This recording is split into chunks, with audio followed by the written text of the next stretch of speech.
was also made with 2,000 people from all over the world. It's the easiest thing of learning about different cultures. So how did Esperanto start? In 1887, Ludwig Zamenhof released the first book to the language, and he was an oculist, an eyes doctor, with a multilingual background. So his parents spoke Russian and French, I think, and in his city in Białystok, people spoke Yiddish. But later in school he learned French, Latin, Greek, and a couple of other languages. So, I mean, he's for sure a polyglot. And yeah, when he lived in Białystok, in this city where Polish, Russians, Jewish and German people lived together, no one communicated with each other. And he wanted to create some basis which is neutral for everyone, but easy at the other point to learn for everyone. And this was the reason for him to create Esperanto. And he used a pseudonym because he was an eyes doctor, and at that time, which was a difficult time, he didn't want to be recognized as a creator of such a language because that could be negatively connotated. But later people adapted his pseudonym, it was Doctoro Esperanto, and just used this language, Esperanto, because his idea was just calling it international language, from German actually.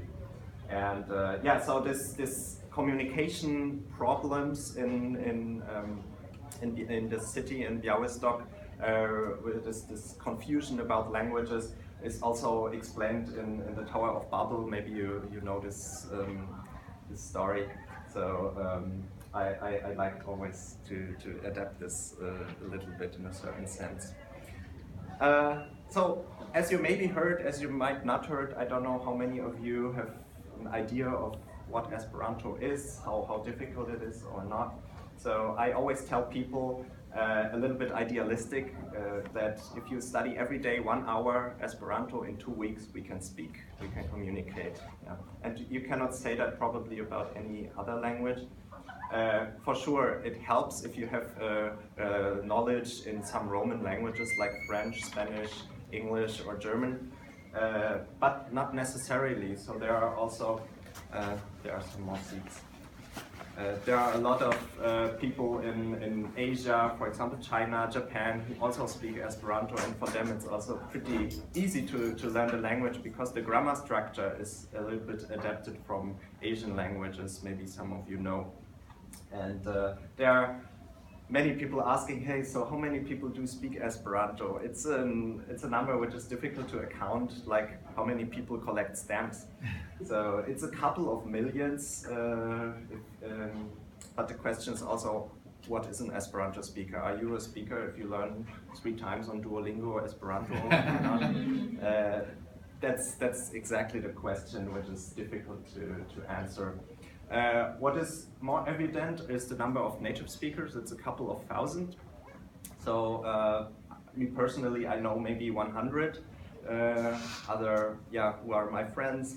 We share common problems, stories, and so on. I met those people usually on Esperanto events for young people, but there are also family events where families can go with their young kids and they play with each other and there are games and books and they sing and all this stuff. It's pretty fun. So it's this whole image of a language which is around Esperanto.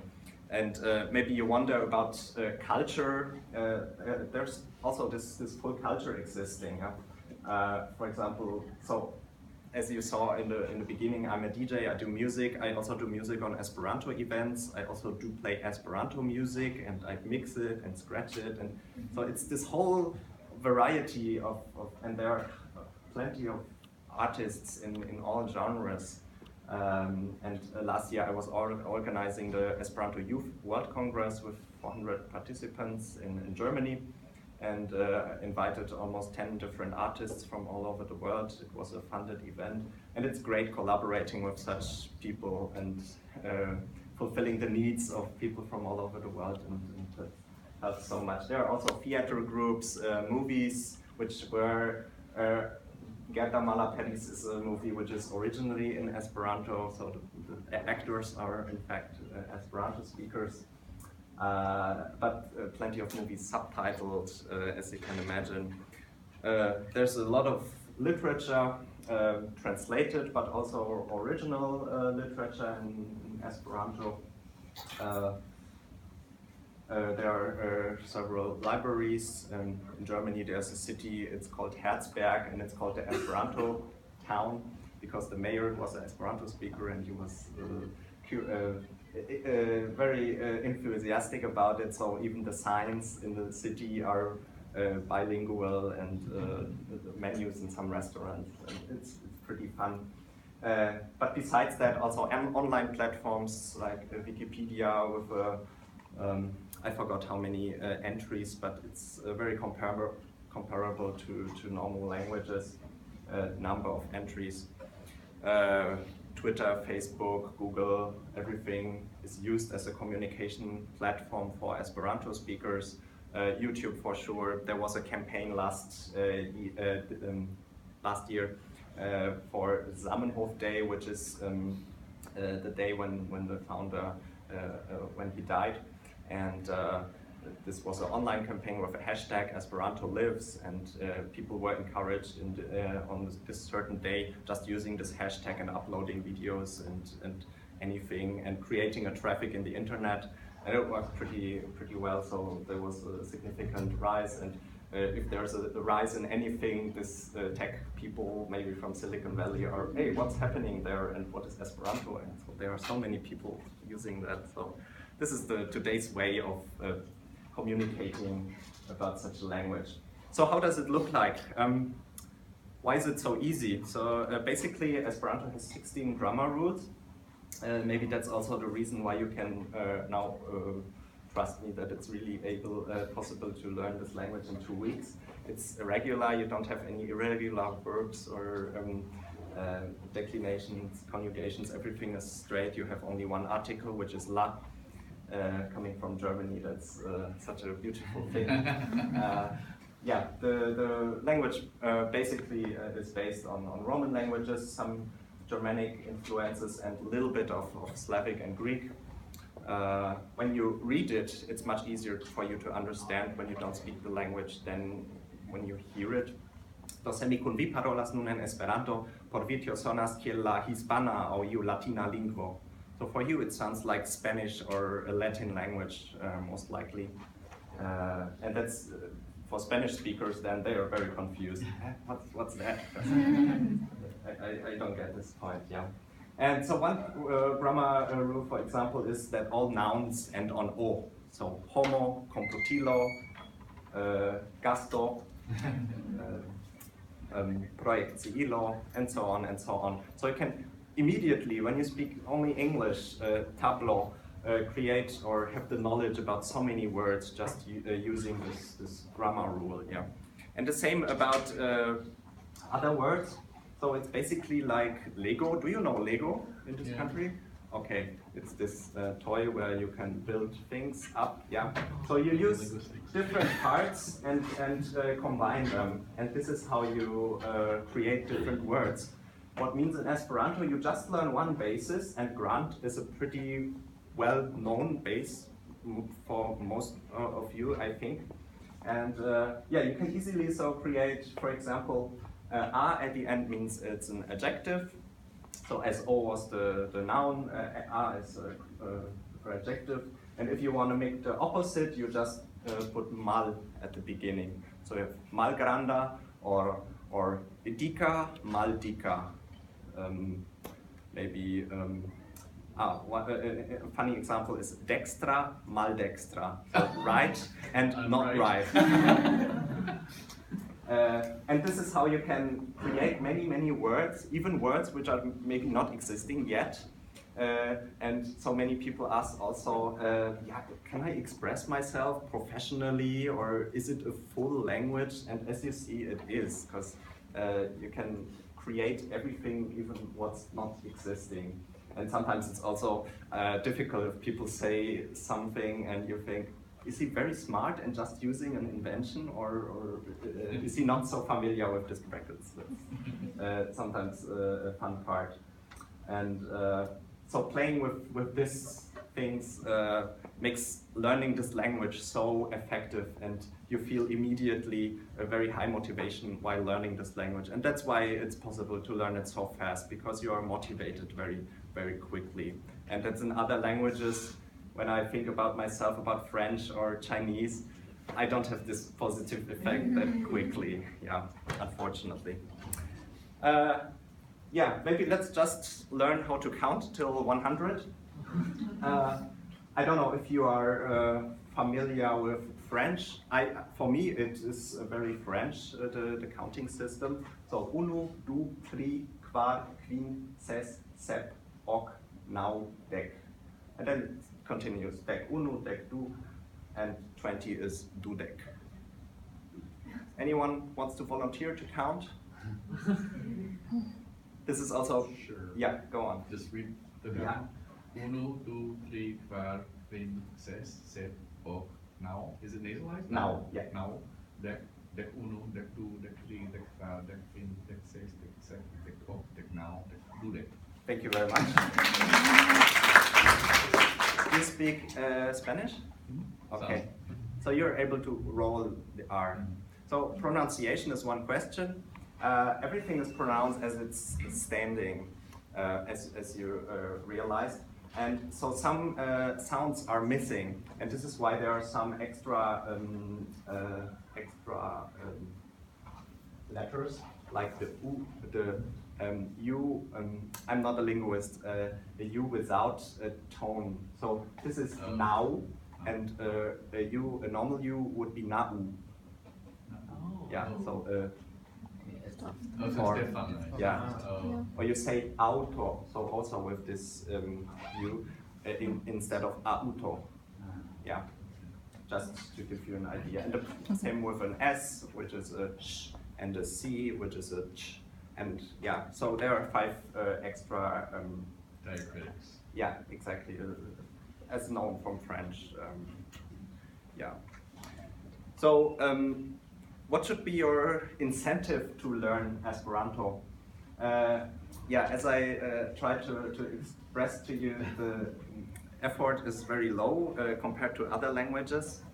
And there's also a very nice evidence that when you learn Esperanto as a basis, it's much easier for you to learn other languages, for example, French or Spanish.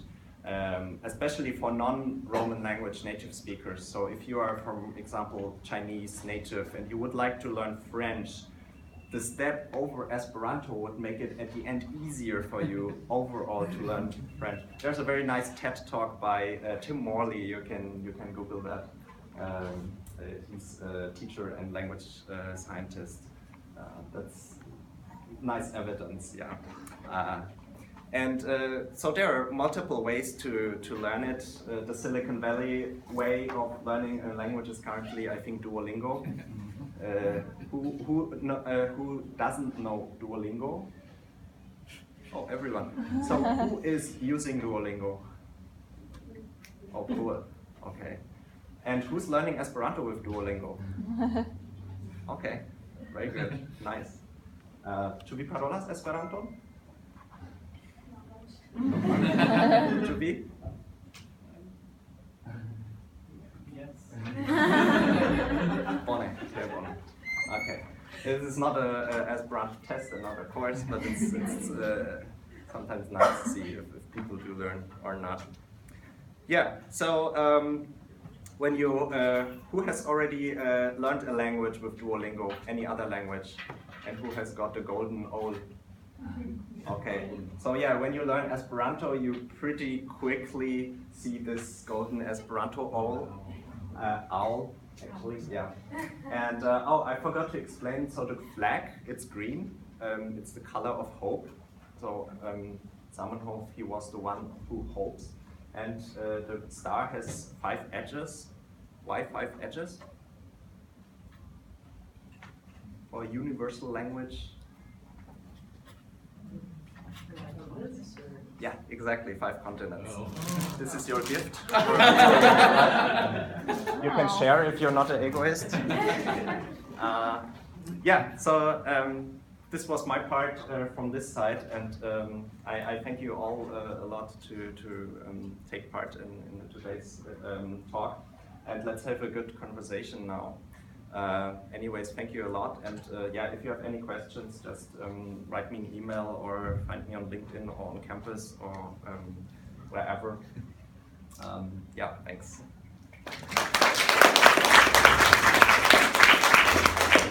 You can open the bag if you like and share it or not. I don't know if it's enough, but I have another bag actually. Pass it around. Yeah, I'm from Germany and I know this thing, making new friends. Yeah. So one thing that happens with natural languages is people get very innovative and start seeing new words created, especially by kids. Have you seen, I mean, in your 28 years of speaking, have you seen that happen, new words, new phrases emerging that maybe older generations not using? Yeah, of course. There's, for example, a very good example which evolved in the last years is moyose. Moyose means cool. And so many old people don't know this word, yeah, because it's used on yeah, youth congresses and so on. And also technology, if new things are evolving, the new words are being created, and there are multiple ways of creating those words. And this is why there's also an academy for the Esperanto language, as for every other language also, where people define words and they are added to dictionaries. So this is how new words are being added, and it's a constant evolving process of words for young people, but also, yeah, technologies. These are the best examples.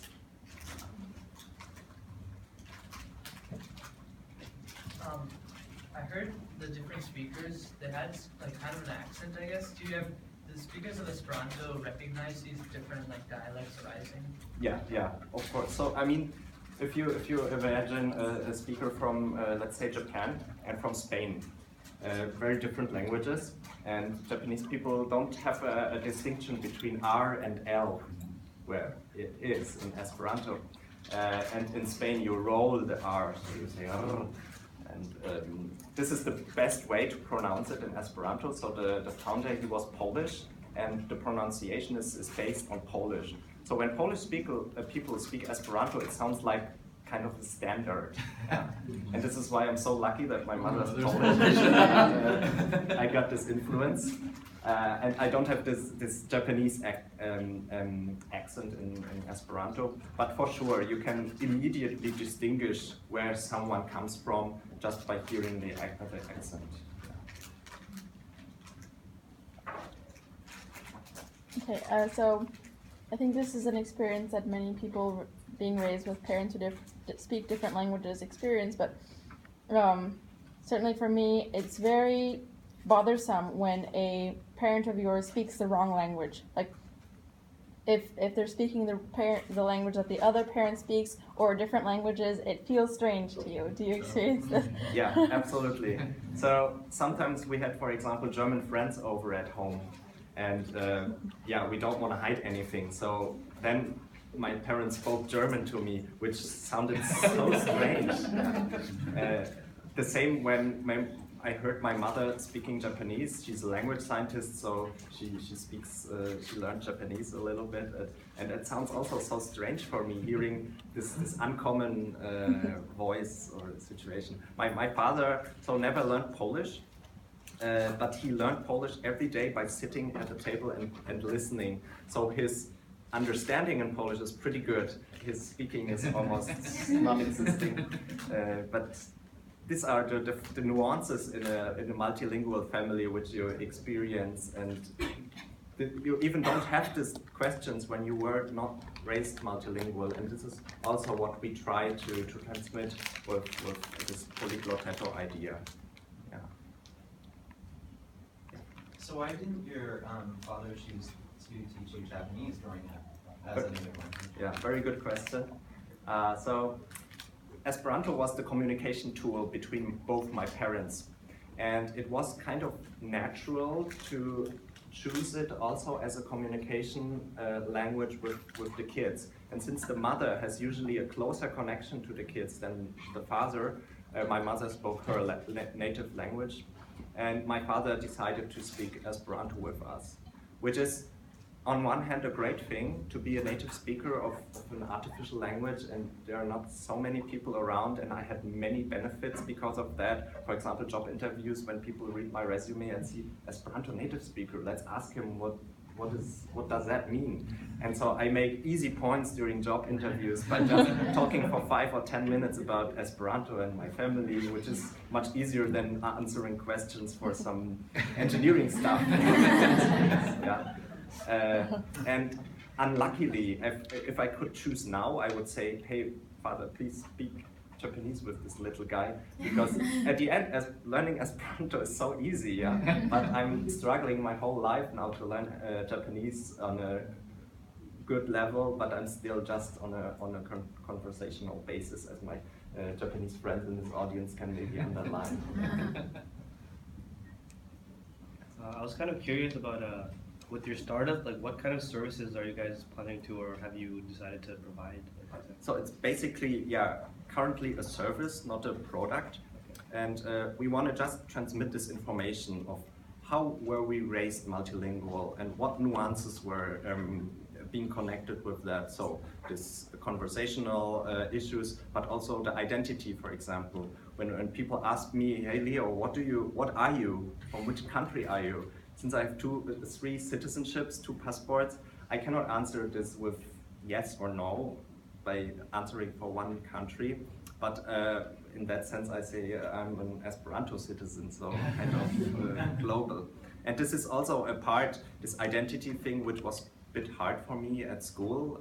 When I was raised as in this German village, only migrant kid in class, having some difficulties since my German level in early elementary school was not the same as the other kids, but it adapted pretty quickly. But there's cultural differences, because in our home so many international things were so normal, but not so many German things, and that was a little bit hard. And that's also what we try to transmit, these ideas of what does it mean to be raised multilingual, and where are the challenges, and what should you be aware of in order to effectively raise your kids multilingual. So you develop like a curriculum, or like you have people talk to them, or like consulting? Or like Yeah. So it's basically first kind of an introduction like this, a little bit more in detail, and later on one-on-one, because every family, every case is different.